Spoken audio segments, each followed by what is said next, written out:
এটা হচ্ছে আপনার থানার অবস্থা। থানার ভিতরে জ্বালাই দিছে, সব ভিতরে জ্বালাই দিয়েছে, পোড়াই দিয়েছে। এই কয়েকদিন ধরে, 3 দিন ধরে এখানে এইভাবে বদ্ধ হয়ে আছে আর কি। ভিতরে পুলিশ আবার আটকা আছে। তবে এটা তাদের কর্মফল, এটা তাদের প্রাপ্য ছিল আর কি।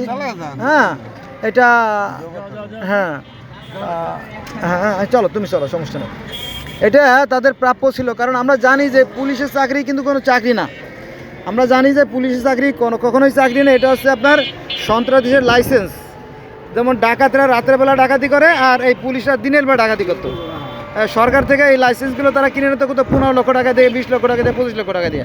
হ্যাঁ, এখন এই যে জনগণ 400 থানা পোড়াই দিয়েছে, এটা তাদের প্রাপ্য ছিল, এটা গড গিফটেড, এটা হ্যাঁ দরকার ছিল আর কি।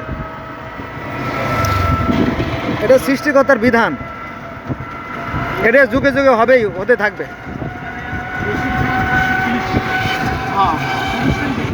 হ্যাঁ।